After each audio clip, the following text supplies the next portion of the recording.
Hello again. Well, right now I think it's time for a beer. I want to start off by giving a big shout out to a new channel called Cumbrian Homestead. After the events of last week, there's clearly a gap in the YouTube market for someone that's half decent at growing fruit and pruning and grafting, maybe brewing some beer and cider. And Cumbrian Homestead, I think, might just be the person to fill that gap. The bloke, he's got a bit of a dodgy haircut. I think he models himself upon Paul Weller, the mod father. But that doesn't matter. Get across to his channel anyway and subscribe. It's a small channel right now, but I would imagine in the next 48 hours it'll be twice as big as this channel. Go across and make a visit to Cumbrian Homestead.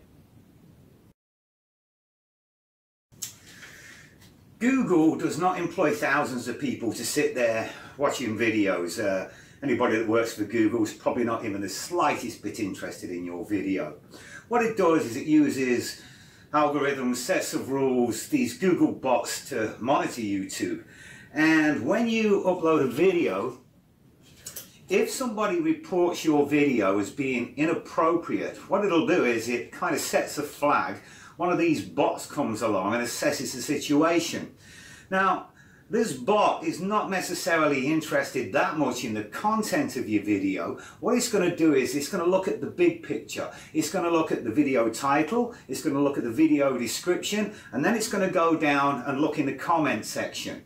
If there's one or two comments in there with a few dodgy or erroneous links, you may get a community guideline strike, and you've got to act quick, because if you get too many, it will take your channel down. Now, whether or not that's fair, based on the fact that it's from third-party input, doesn't really matter. It's what it does. Do I agree with it? No, I don't.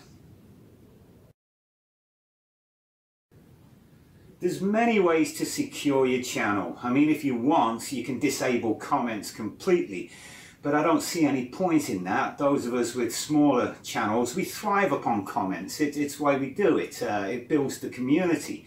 But there are one or two little things you can do that can help secure it and put you in charge of your own comment section. Now, I put something together earlier.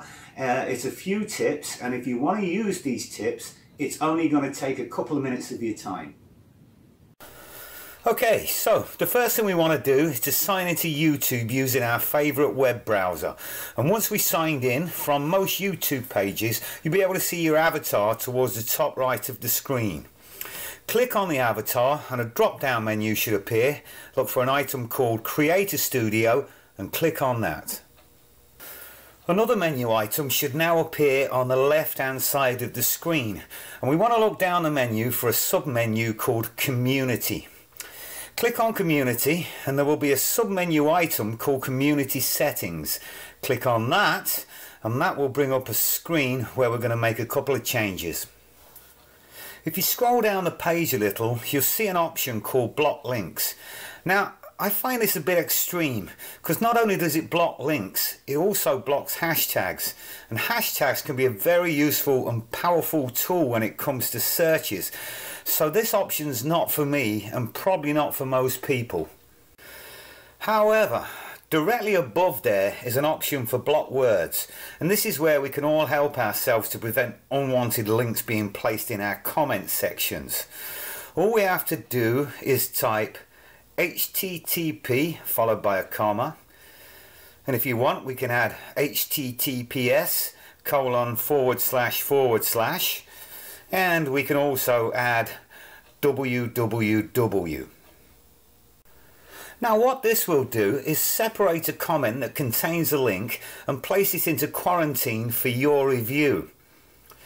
After you've done this, scroll to the top of the page again and click on Save. For now, that's all you've got to do.